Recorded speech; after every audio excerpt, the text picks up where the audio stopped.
إن الحمد لله نحمده ونستعينه ونستغفره ونعوذ بالله من شرور أنفسنا ومن سيئات أعمالنا من يهده الله فلا مضل له ومن يضلله فلا هادي له وأشهد أن لا إله إلا الله وأشهد أن محمدا عبده ورسوله يا أيها الذين آمنوا اتقوا الله حق تقاته ولا تموتن إلا وأنتم مسلمون يا أيها الناس اتقوا ربكم الذي خلقكم من نفس واحدة وخلق منها زوجها وبث منهما رجالا كثيرا ونساء واتقوا الله الذي تساءلون به والأرحام إن الله كان عليكم رقيبا يا أيها الذين آمنوا اتقوا الله وقولوا قولا سديدا يصلح لكم أعمالكم ويغفر لكم ذنوبكم ومن يطع الله ورسوله فقد فاز فوزا عظيما أما بعد فإن خير الحديث كتاب الله وخير الهدي هدي محمد صلى الله عليه وسلم وشر الأمور محدثاتها وكل محدثة بدعة وكل بدعة ضلالة وكل ضلالة في النار. أعوذ بالله السميع العليم من الشيطان الرجيم من همزه ونفخه ونفخه. بسم الله الرحمن الرحيم. قاف والقرآن المجيد بل عجبوا أن جاءهم منذر منهم فقال الكافرون هذا شيء عجيب أإذا متنا وكنا ترابا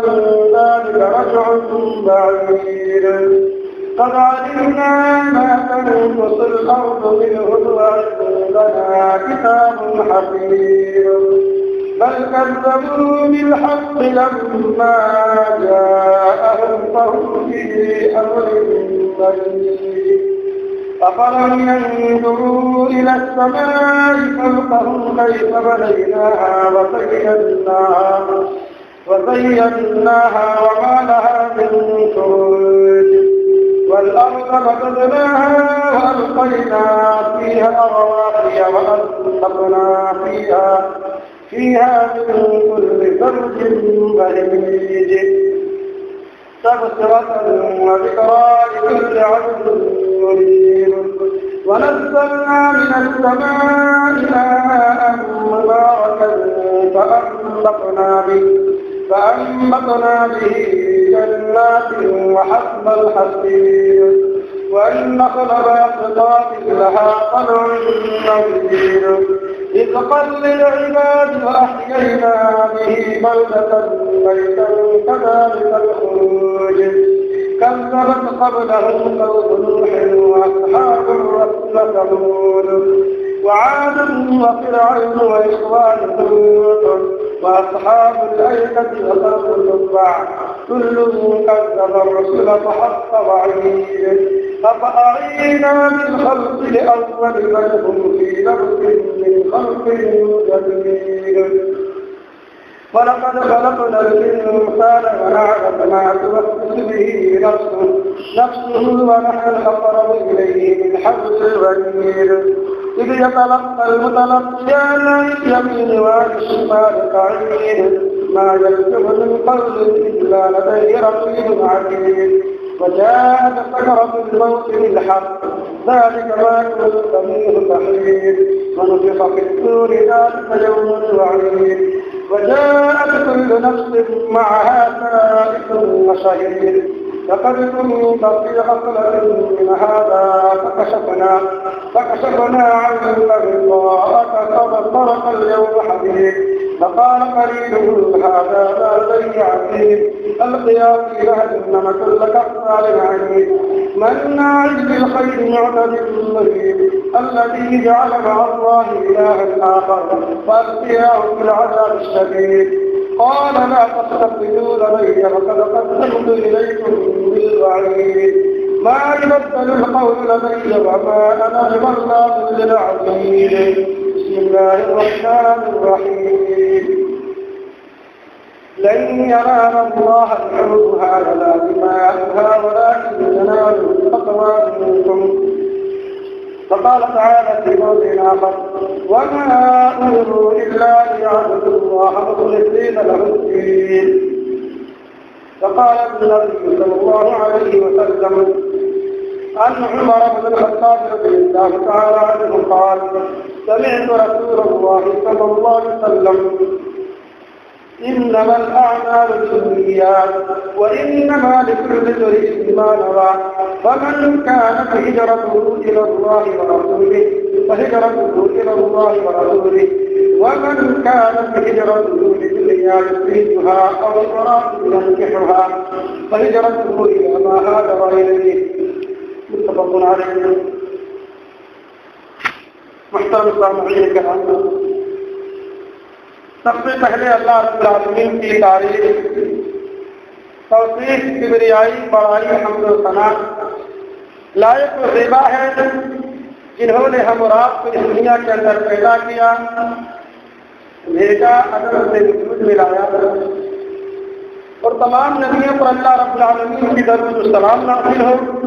خصوصاً ہمارے آخری نبی جناب محمد رسول اللہ صلی اللہ علیہ وسلم۔ محترم سامعین کرام، اللہ رب العالمین کا بہت فضل و کرم ہے کہ آج کے جمعہ میں مجھے آپ حضرات کے سامنے کچھ باتیں عرض کرنے کی سعادت دی۔ یہ پہلا موقع ہے اس مسجد میں میرا خطبہ جمعہ جو ہو رہا ہے۔ محترم سامعین کرام، آپ دین و شریعت کا یا اسلام کا مطالعہ کریں گے تو آپ کو معلوم ہوگا کہ دین و شریعت یعنی اسلام، دین و شریعت کی جو بنیاد، جو جڑ ہے، وہ تین چیزوں پر رکھی گئی۔ جب تک ہم ان تین چیزوں میں پوری طرح سے نہیں اترتے یا وہ تین چیزیں ہمارے اندر جب تک اچھی طرح رچ اور بس نہ جائے اور ان تین چیزوں کے بارے میں ہم صحیح طور سے، مکمل طور سے، کامل طور سے جانکاری جب تک حاصل نہیں کر لیں گے، ہم کوئی بھی عبادت، اسلام کا کوئی بھی قانون، کوئی بھی احکام ہم اس کیٹیگری کا نہیں کر سکتے ہیں جس کیٹیگری اور درجے کو اللہ تعالیٰ کو مقبول ہے۔ وہ تین چیزیں کیا ہیں جو دین و شریعت کی بنیاد ہے، یا یہ کہہ سکتے ہیں کہ دین و شریعت کی درجہ ہے۔ دین و شریعت کی بنیاد کس چیز پر ہے؟ پہلا ہے اسلام، دوسری جو چیز ہے وہ ہے ایمان، اور تیسری چیز جو ہے وہ احسان۔ اسی احسان کو ہم دوسرے الفاظ میں، دوسرے لفظ میں بھی کہہ سکتے ہیں، اخلاص، خلوص، للہیت، تقویٰ۔ آج امت مسلمہ کے اندر یا امت مسلمہ سے احسان جیسی اچھی صفت، بہترین خوبی نہیں پایا جا رہا ہے۔ امت مسلمہ کے اندر خلوص للہیت اس درجے کا، اس کیٹیگری کا نہیں پایا جا رہا ہے جو ہمارے سلف کے درمیان پایا جاتا تھا۔ ہمارے سلف صالحین کے سوانح حیات کو، ان کے تراجم کو آپ پڑھیں گے، سنیں گے تو معلوم ہوگا کہ وہ لوگ اخلاص میں، خلوص للہیت میں کس پائے پر فائز تھے۔ آج امت مسلمہ میں ایک بہت ہی بڑی بیماری جو پھیلی ہوئی ہے وہ ہے دکھاوے کی بیماری، ریاکاری کی بیماری۔ تھوڑا بہت عمل کرتا کہ نہیں کرتا ہے، اسے دکھانے اور شو کرنے کا بڑا شوق ہوتا ہے، جس کی وجہ سے ہم ظاہری طور پر ہم اسلامی احکام پر عمل پیرا ہے، لیکن اسلامی احکام کے جو روح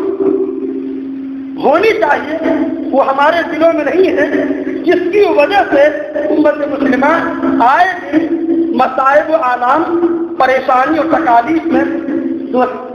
دو چار ہیں، یا پریشانی اور تکالیف سے دو چار ہو رہے ہیں۔ آئیے ہم آپ دیکھتے ہیں کہ احسان ہے کیا چیز، یا خلوص کسے کہتے ہیں۔ اللہ کے نبی صلی اللہ علیہ وسلم کے پاس فرشتے جبرائیل معلم بن کر، استاد بن کر آتے ہیں، اللہ کے نبی کے لیے نہیں، صحابہ کرام کے لیے، یا یہ کہیے ہم مسلمانوں کے لیے اللہ کے نبی صلی اللہ علیہ وسلم کے پاس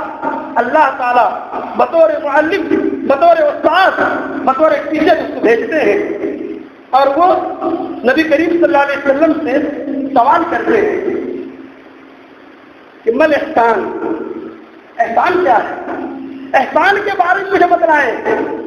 اللہ کے نبی صلی اللہ علیہ وسلم نے فرمایا ان تعبد اللہ کأنک تراہ فإن لم یکن تراہ فإنہ یراک۔ احسان یہ ہے، خلوص یہ ہے کہ کوئی بھی عبادت تم اس طرح کرو گویا کہ اللہ تعالیٰ تم کو دیکھ رہا ہے، یا اگر یہ چیز، یہ کیفیت تمہارے اندر نہیں پائی جا رہی ہے تو کم سے کم یہ پیدا کرو کہ میں اللہ تعالیٰ کو دیکھ رہا ہوں، یا یہ تمہارے دل میں نہیں ہو رہا کہ میں اللہ تعالیٰ کو دیکھ رہا ہوں، کم سے کم یہ تو پیدا کرو کہ میں جو بھی چیز کہہ رہا ہوں یا کر رہا ہوں اللہ تعالیٰ دیکھ رہا ہے۔ اگر یہ چیز امت مسلمہ میں اگر پیدا ہو جائے تو وہ کوئی بھی کام، کوئی بھی صالح عمل، کوئی بھی نیک کام، کوئی بھی بھلے کی بات، بھلے کے کام دکھاوے نہیں کرے گا۔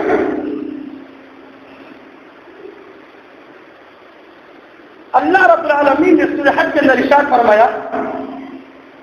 کہ لن ینال اللہ لحومها ولا دماؤها ولكن ينال التقوى منکم۔ اللہ رب العالمین کے یہاں، اللہ رب العالمین کے بارگاہ میں تمہارے قربانی کا گوشت نہیں پہنچتا، خون نہیں پہنچتا، کیا پہنچتا ہے؟ بلکہ تمہارے دلوں کی پرہیزگاری، تقویٰ پہنچتا ہے کہ تم جو قربانی کر رہے ہو اس قربانی کرنے کا مقصد کیا ہے، تم کس مقصد سے، کس غرض سے قربانی کر رہے ہو، وہ پہنچتا ہے، وہ کیفیت، وہ چیز اللہ تعالیٰ دیکھتا ہے۔ اللہ تعالیٰ یہ نہیں دیکھتا ہے۔ آج امت مسلمہ کا خاص طور سے ہمارے دیہاتوں کا یہ عالم ہے، وہ قربانی کرتے ہیں تو آپس میں بات چیت کرتے ہیں، تمہارے جو حصہ ہوا کتنا کلو گوشت نکلا، کتنا پیسہ نکلا, کتنا کلو گوشت نکلا. ارے قربانی کر رہا کہ گوشت کا حساب لگا رہا ہے, اتنا کلو ہوا اتنا کلو ہوا. گوشت خوری.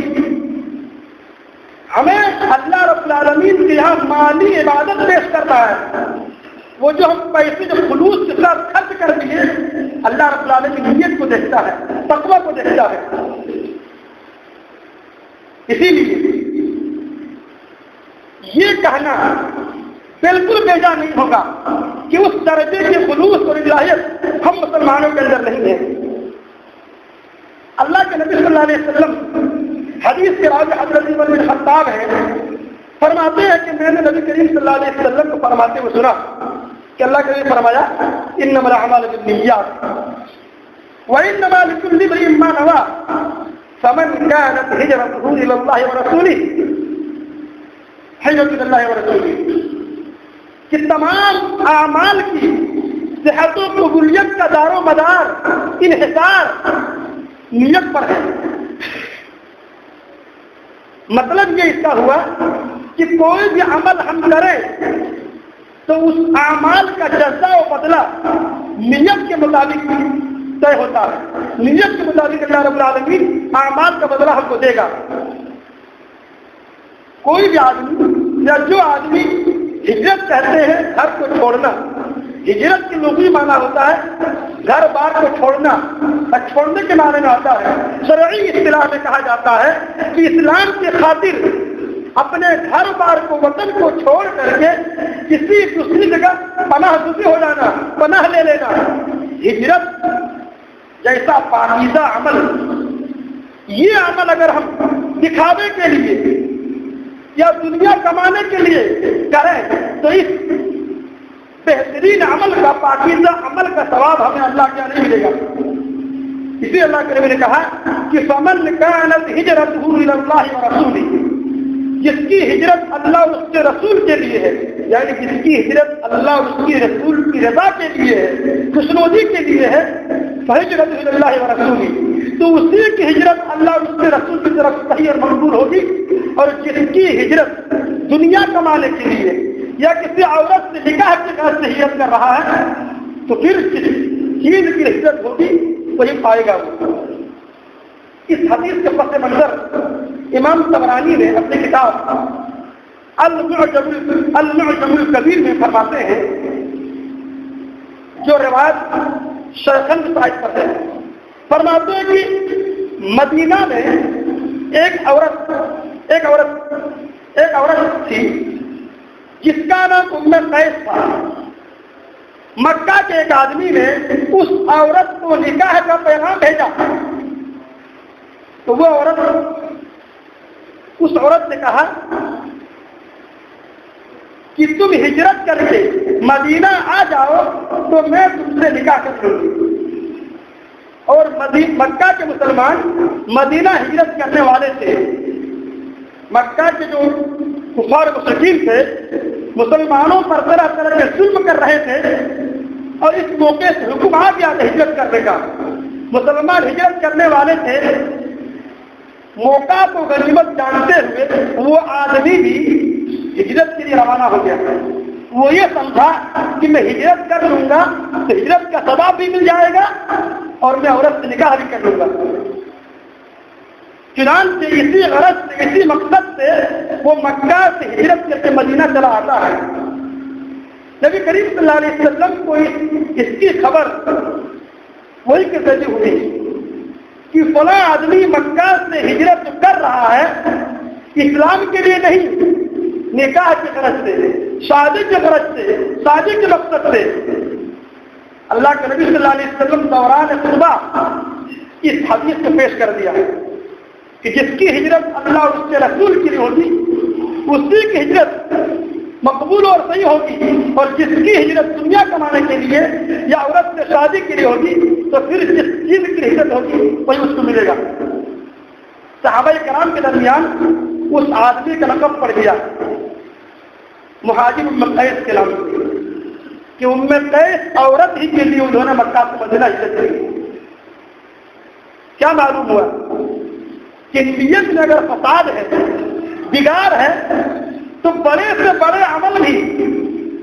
ذرہ کی حیثیت رکھتا ہے. اور اگر نیت درست ہے، نیت صالح ہے، نیت میں اصلاح ہے، درستگی ہے، تو چھوٹے سے عمل بھی بڑا ہو جایا کرتا ہے. نیکیاں کمانا اور اچھے کام کرنا یہ کمال کی بات نہیں ہے، بہادری کی بات نہیں ہے. ہمیں اپنی نیتوں میں درستگی اور اصلاح کرنا ہوگا کہ ہم جو نیک کام، جو صالح عمل کر رہے ہیں، وہ کس مقصد کے لیے کر رہے ہیں، تاکہ اللہ رب العالمین اس نیک عمل کا، اس صالح عمل کا بدلہ ان کو دے سکے. سلف میں سے کسی کا قول ہے کہ من سرہ ان یقبل لہ فلیحسن نیتہ،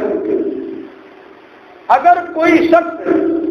اپنے صالح عمل کا مکمل ثواب کی خواہش مند ہے تو اسے چاہیے کہ اپنی نیت کو درست کر لے، تب اسے کوئی بھی نیک کام کا پورا بدلہ اسے مل سکتا ہے. اسی طرح خلوص کے تعلق سے، اصلاح کے تعلق سے ایک حدیث ہے. نبی کریم صلی اللہ علیہ وسلم نے ارشاد فرمایا، حدیث کے راوی حضرت عائشہ رضی اللہ تعالی عنہا ہے، فرماتی ہے کہ اللہ کے نبی کریم صلی اللہ علیہ وسلم نے فرمایا، یغزو جیش الکعبہ فإذا كانوا ببیداء من الارض یخسف بأولهم وآخرهم. قالت قل یا رسول اللہ كيف يخسف بأولهم وآخرهم وفيهم أصواتهم ومن ليس منهم؟ قال يخسف بأولهم وآخرهم ثم يبعثون على نياتهم. متفق علیہ. حضرت عائشہ فرماتی ہے کہ نبی کریم صلی اللہ علیہ وسلم نے فرمایا، ایک لشکر، ایک فوج، ایک قافلہ خانہ کعبہ پر چڑھائی کرنے کی غرض سے وہ آئے گا، وہ لشکر آئے گی. جب وہ لشکر، جب وہ فوج مقام بیضا میں پہنچے گی تو اللہ تعالیٰ اس کے اول اور آخر، یعنی پچھلے اور اگلے تمام لوگوں کو زمین میں دھسا دے گا. ایسا کہتے ہیں ان تمام لوگوں کو زمین میں کیسے دھسا دے گا، جبکہ ان میں ایسے لوگ بھی ہوں گے جو بازاری لوگ ہوں گے، کاروباری لوگ ہوں گے، پیشاور لوگ ہوں گے، اور کچھ ایسے لوگ ہوں گے جو بخوشی ان میں شامل نہیں ہوئے ہوں گے، بطور زبردستی، بطور جبرن ان کو شامل کیا ہوگا. اللہ کے نبی نے فرمایا کہ ان تمام کو، اول اور آخر تمام کو زمین میں دھسا دیا جائے گا، پھر ان کی نیتوں کے مطابق ان کو اٹھایا جائے گا. حدیث سے کیا معلوم ہوا، کہیں پہ کسی علاقے میں اگر عذاب آتا ہے تو اللہ رب العالمین نیک اور بد تمام کو دھسا دیتا ہے، تمام پر عذاب آ جاتا ہے. اس کے بعد جب قیامت دن فیصلہ ہوگا، جو اچھے ہوں گے اس سے اچھا حساب کتاب ہوگا، اور جو برے ہوں گے ان کو برا حساب کتاب ہوگا، تو جہنم سے بچا جائے گا. نیتوں پر انحصار، ہماری نیت دیکھی جائے گی کہ ہم کوئی بھی نیک کام کس نیت سے، کس مقصد سے، کس غرض سے کر رہے ہیں. اسی طرح ایک اور حدیث ہے خلوص کے تعلق سے، اچھی نیت کے تعلق سے. حدیث کے راوی حضرت انس رضی اللہ تعالی عنہ فرماتے ہیں کہ رجعنا من تبوک مع النبی صلی اللہ علیہ وسلم، کہ ہم غزوہ تبوک سے نبی کریم صلی اللہ علیہ وسلم کے ساتھ واپس لوٹ رہے تھے کہ نبی کریم صلی اللہ علیہ وسلم نے فرمایا، ان اقواما بالمدینہ ما سلکنا شعبا ولا وادیا الا وهم معنا حبسهم العذر. رواه البخاری. کہ مدینہ میں کچھ لوگ ایسے ہیں کہ ہم نے کوئی بھی وادی، کوئی بھی میدان طے نہیں کیا مگر وہ ہمارے ساتھ شریک رہے. غزوہ تبوک جو سخت گرمی کے عالم میں پیش آیا تھا، اس غزوے میں کچھ صحابہ کرام شرکت نہ کر سکے، مدینہ ہی میں رہ گئے. تو جو صحابہ کرام غزوہ تبوک میں نبی کریم صلی اللہ علیہ وسلم کے ساتھ شرکت کیے تھے، جب غزوہ تبوک سے واپس ہونے لگے تو نبی کریم صلی اللہ علیہ وسلم نے فرمایا کہ مدینہ میں کچھ لوگ ایسے ہیں کہ وہ ہمارے ساتھ غزوے میں شریک نہیں ہوئے، غزوے آنے اور جانے میں کوئی راستہ طے نہیں کیا، لیکن اس کے باوجود وہ ہمارے ساتھ اجر میں، نیکی میں، ثواب میں ہمارے ساتھ ہیں، کیونکہ مدینہ میں ان کو عذر نے، بیماری نے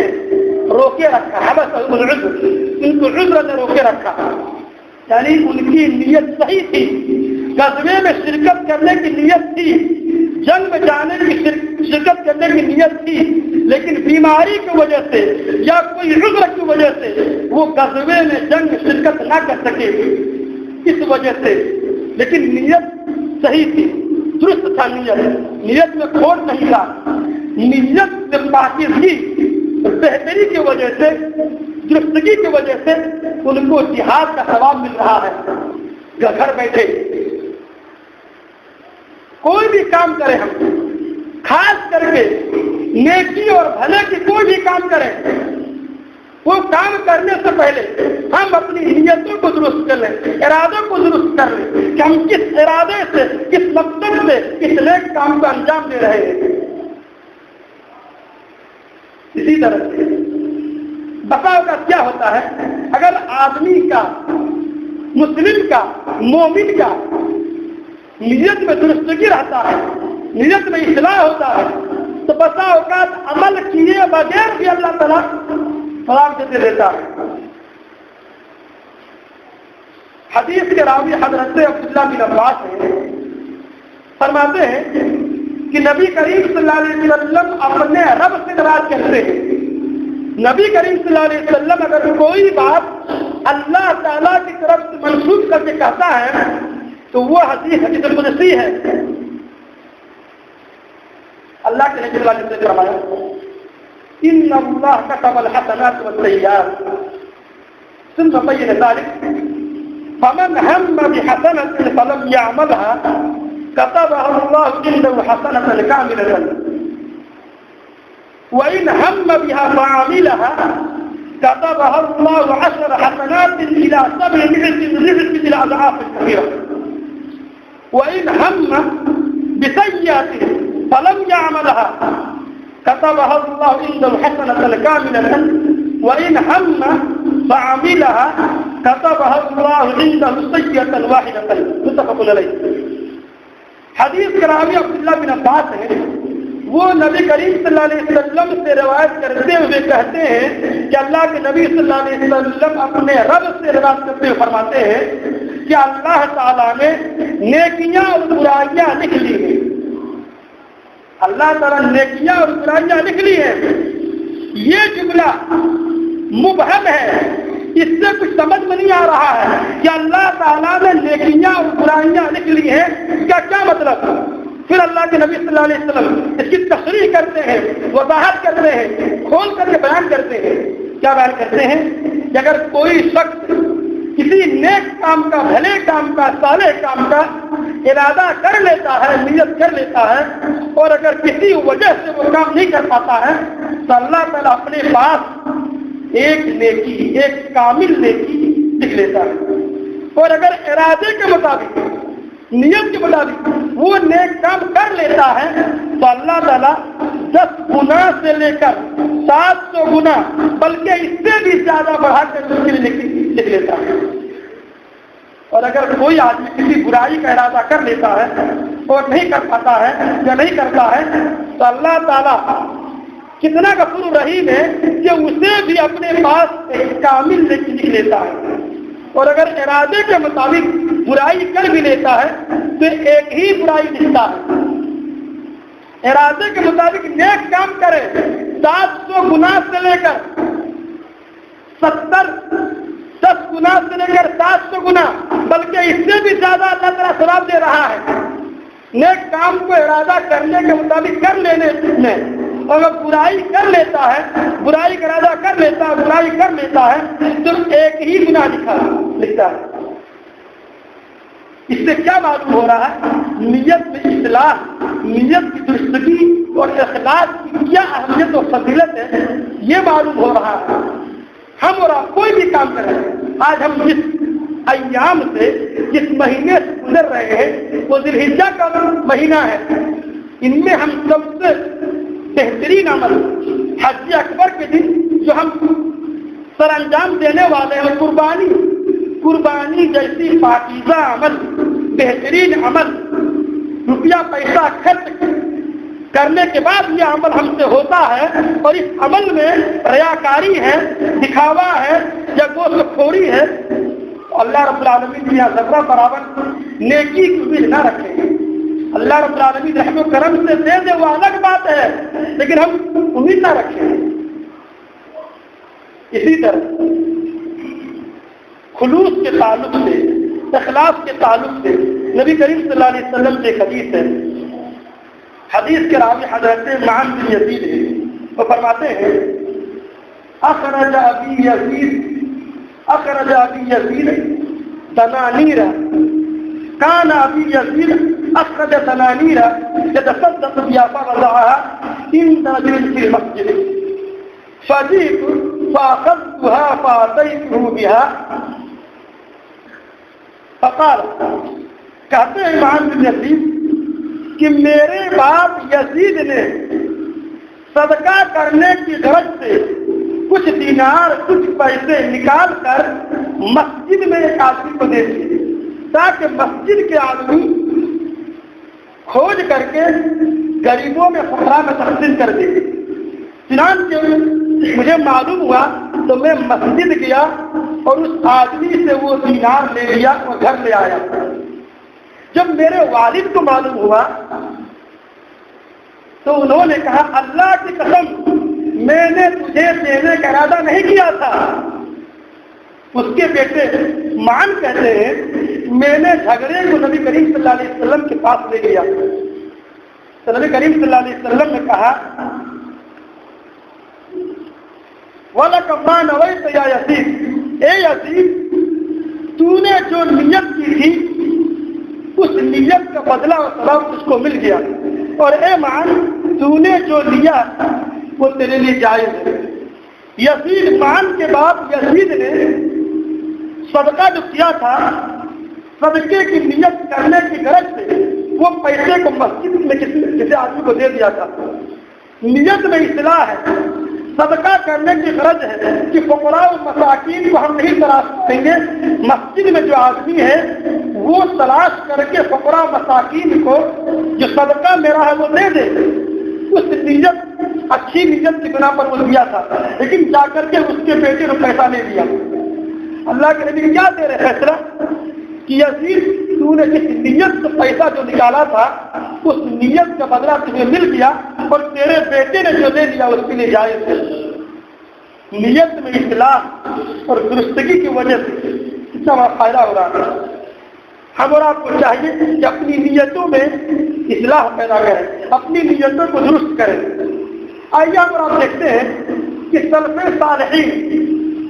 صالحین کے درمیان اخلاص کیسے تھا۔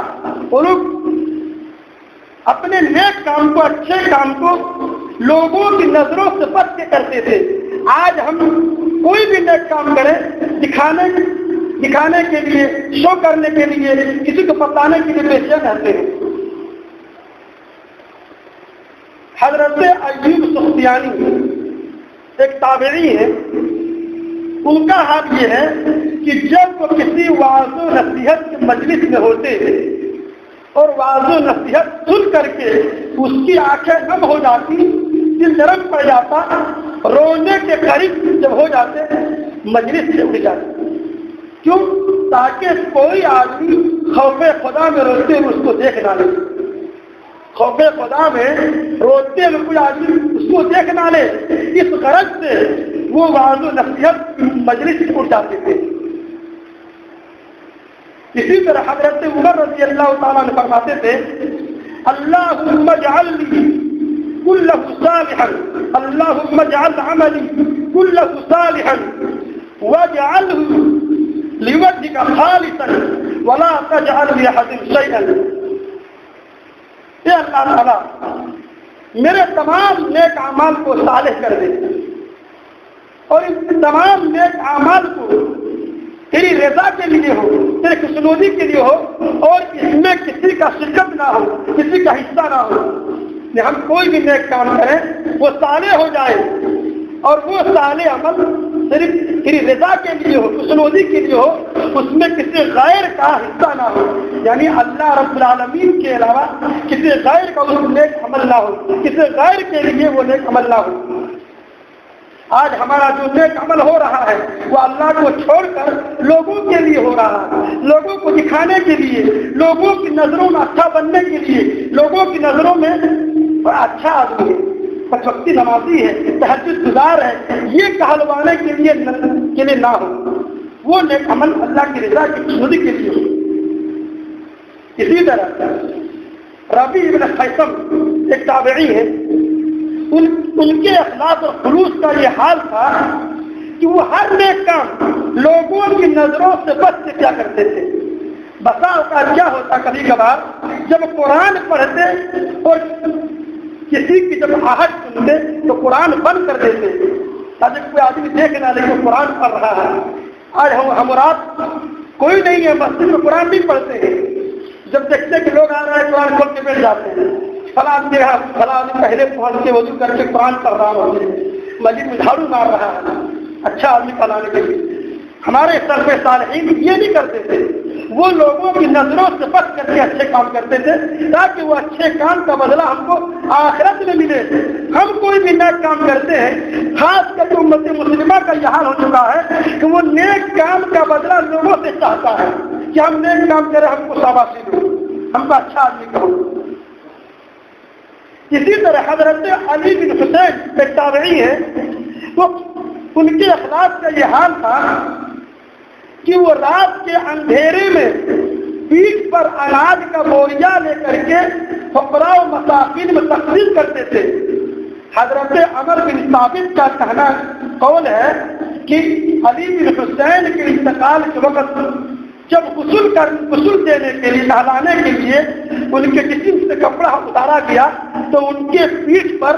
کالے نشانات دکھائی دیے۔ جاننے والوں نے جاننے کی کوشش کی تو کہا کہ ان کا معمول تھا، ان کی عادت تھی کہ رات کے اندھیرے میں اناج کا بوریا، آٹے کا تھیلا پیٹھ پہ اٹھا کر کے مدینہ کے فقراء میں تقسیم کرتے تھے۔ آج ہمیں اللہ رب العالمین نے کوئی کچھ دیا ہے، فضل و کرم سے ہم مالدار ہیں تو ہم غریبوں میں تقسیم کرتے ہیں 10 لوگوں کو لے کر کے، چلو ہم فلاں آدمی کو کچھ دے رہے ہیں، آپ گواہ رہیے گا۔ باتیں بہت ساری ہیں، اخیر میں دعا ہے ہم تمام مسلمانوں کو ان قیمتی باتوں پر عمل کرنے کی توفیق عطا فرمائے، آمین۔ وآخر دعوانا الحمدللہ رب العالمین۔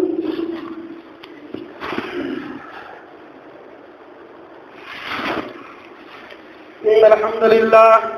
نحمده ونستعينه ونستغفره ونعوذ بالله من شرور أنفسنا ومن سيئات أعمالنا، من يهده الله فلا مضل له ومن يضلل فلا هادي له، وأشهد أن لا إله إلا الله وأشهد أن محمدا عبده ورسوله، أما بعد فإن خير الحديث كتاب الله وخير الهدي هدي محمد صلى الله عليه وسلم، وشر الأمور محدثاتها وكل محدثة بدعة وكل بدعة ضلالة وكل ضلالة في النار۔ أعوذ بالله السميع العليم من الشيطان الرجيم، من همزه ونفخه ونفثه، بسم الله الرحمن الرحيم۔ إن الله وملائكته يصلون على النبي يا أيها الذين آمنوا صلوا عليه وسلموا تسليما، اللهم صل على محمد وعلى آل محمد كما صليت على إبراهيم وعلى آل إبراهيم إنك حميد مجيد، اللهم بارك على محمد وعلى آل محمد كما باركت على إبراهيم وعلى آل إبراهيم إنك حميد مجيد۔ عباد الله رحمكم الله، إن الله يأمر بالعدل والإحسان وإيتاء ذي القربى وينهى عن الفحشاء والمنكر والبغي يعظكم لعلكم تذكرون، اذكروا الله يذكركم وادعوه يستجب لكم، ولذكر الله تعالى لا يعلم أكبر، والله يعلم ما تصنعون۔